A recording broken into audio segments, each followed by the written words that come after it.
What's good, y'all? Welcome back to a brand new video. I am extremely excited. Now, I'm always excited to record a video, but today specifically, I'm excited because Zach LaVine makes the Chicago Bulls debut tonight. Yeah, so all Bulls fans around the globe should be tuning in tonight's game against the Detroit Pistons. But I am also excited because I'm gonna be there. Yeah, in attendance to watch Zach LaVine's first game as Bull. We got the jersey on today for it too.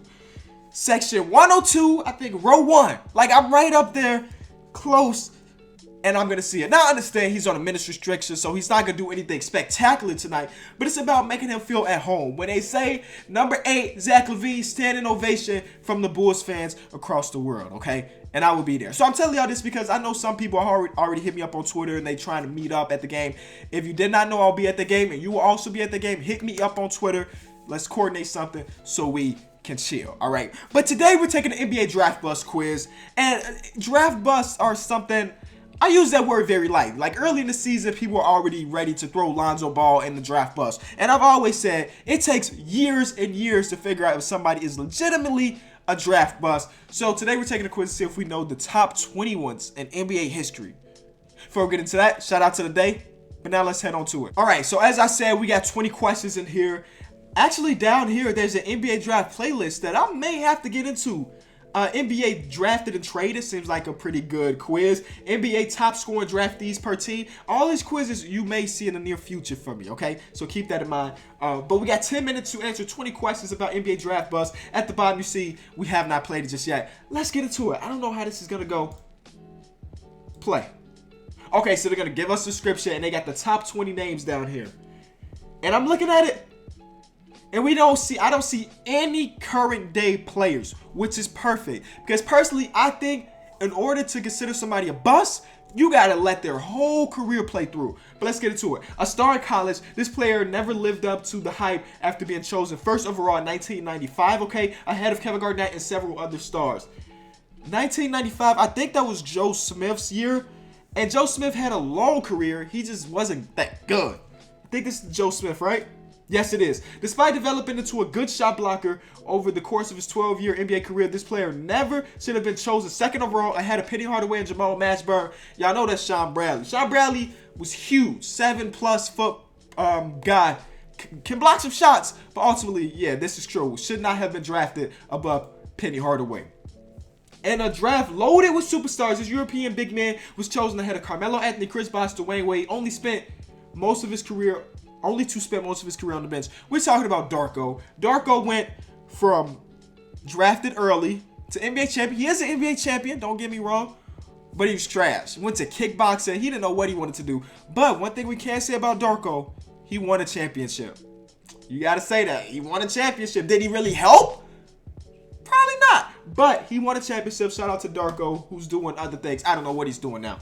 Chosen first overall ahead of Kevin Durant. Injuries prevented this big man from reaching his potential. That is the story about a lot of NBA draft busts. Injuries. But this specifically, let's talk about Greg Oden. Personally, I thought Greg Oden had the potential to be an all-time great, but obviously injuries stopped that from happening. The Indiana Pacers traded all-star Antonio Davis for this player who had been drafted 5th overall in 1999 but struggled to stay healthy and never lived up to his billing. Again, injuries. I don't know this one, so we're going to skip it and maybe we'll come back to it for, like, process elimination type stuff. People were scratching their heads when this player was drafted 1st overall in 2013. Now, like I said earlier, it takes a while to determine if a person is a bust, except for Anthony Bennett. From 1st overall pick to D-League and getting traded in the G-League, sorry. He's got traded in the G-League. Who cares, It did get a lot of retweets because it's kind of funny in a way. But, yeah, I was one of these people. In 2013, 1st overall pick, the Cleveland Cavaliers select Anthony Bennett. I'm like, who? Yeah, Anthony Bennett. He was projected to go around like 7 to 10, and they drafted him 1st. That's wild. You could have traded down and picked him up. He still would have probably been a bum. The 1st overall pick in 1998, the big man was chosen ahead of Vince Carter, Paul Pierce, and Dirk. All right, let's look at our options here. I'm trying to think of that draft class. Who was drafted before Vince Carter? Was it Michael Olowokandi? I'm going to say it was Michael Olowokandi. 1st overall pick. Yes, it was. During the 1998 draft, the Bucks traded some guy named Dirk. Oh, yeah. For Tractor Trailer. May he rest in peace. But ultimately, yeah, it's considered a bad move because he didn't turn out to be Dirk. Because I mean, you had Dirk, one of the greatest of all time, arguably the best power forward of all time. Between him, Tim Duncan, and Karl Malone, you can have your debate there. I don't know who it is, but Robert Tractor Trailer again, rest up. Instead of drafting Pau Gasol, Tyson Chandler, Joe Johnson, the Wizards took a chance with their big man, first overall pick straight out of high school. Now, this is around the time when people were like, this is why you should not draft players straight out of high school. They got so much potential. This guy's looked to be Shaq 2.0. He had the same frame, kind of. Had somewhat same athleticism, at least people thought. Well, Kwame Brown, not so much. I was this close about making a whole video about Kwame Brown because he played with some great players. He played with Jordan, obviously in Washington, and he played with Kobe. I think both of those players scarred his career because he just wasn't mentally tough enough to play with two of the all-time greatest. Think about Kobe. When you think about Kobe, what do you think about? The Mamba mentality. Kwame Brown to have a Mamba mentality, and that kind of hurt his career. Chosen first overall ahead of Bob McAdoo, the Blazers drafted Bill Walton to replace this player after 2 seasons of subpar play. Okay, I don't know what year. See, if they would have threw me the year, I probably would have a better chance of this, but we're also going to skip this one. In 1977, draft that included many future All-Stars, this player was chosen first overall, had a solid but unremarkable career. 1977. Yeah, skip. And chosen third overall in 2006 after an incredible college career, a torn ACL. That would be Adam Morrison. Drafted ahead of James Harden, Stephen Curry, and DeMar DeRozan, this big man averaged 2.2 points per game and never developed the defensive prospect expected. That would be Hasheem Thabeet. Now, I also thought Hasheem Thabeet, I'll admit, I thought he was going to be a pretty good NBA player. Nope, just didn't happen.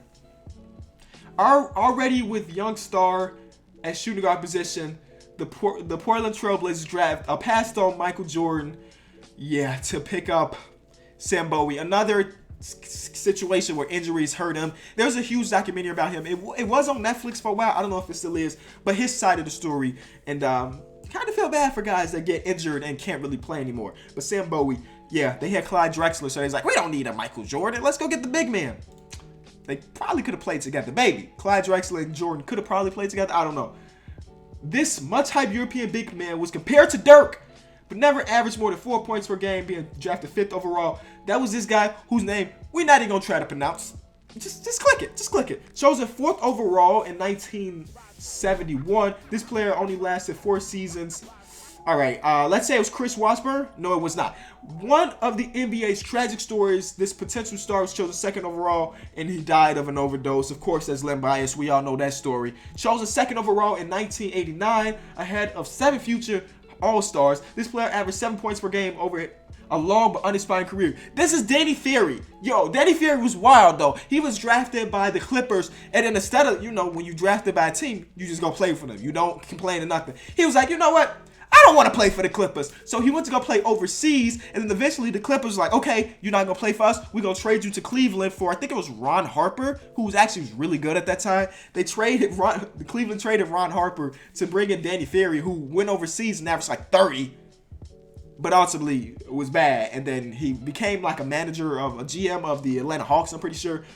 NBA player, he wasn't good. 3rd overall pick in 1986. Drug problems kept this player.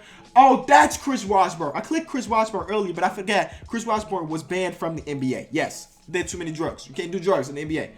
One of the 3-point guards selected by the Timberwolves in the 2009 draft. This player was chosen right before Stephen Curry. Timberwolves fans, I'm going to click this fast. I'm not going to talk about it, but Johnny Flynn. Yeah, Johnny Flynn. The Indiana Pacers traded Antonio Davis for this player, who had been drafted 5th overall in 1999, but struggled to stay healthy and never lived up to his billing. Okay. I think we're back to the ones that we skipped. Chosen 1st overall. Out of all these players, I think LaRue Martin was the only one drafted 1st overall. And that's right. See, that's why you got to use the first. Oh, no. This other guy was drafted 1st overall. He had a solid but unremarkable career. I don't know any of these last 3 players. I'll admit it to y'all right now. Don't know him. So let's say it was Jonathan Bender. Nope. And then the last one is definitely Jonathan Bender. Indiana Pacers. Let's see. We missed Ken Durant. 4th overall pick in 1971. This player lasted 4 years. Injuries, okay. Drafted 1st overall in 1977. that's before my time. All right, if it's 60s and 70s, I don't have any recollection of the NBA. So we got a 90%, average is a 50. I'll take that. Thank y'all so much for watching this video. If you did enjoy, to leave it a like. Again, hit me up on Twitter if you're gonna be at tonight's game.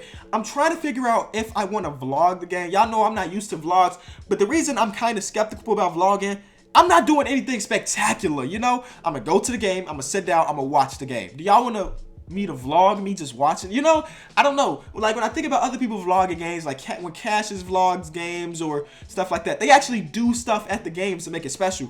I'm not doing nothing. I'm sitting down and watching, you know? Like Cash got kicked out.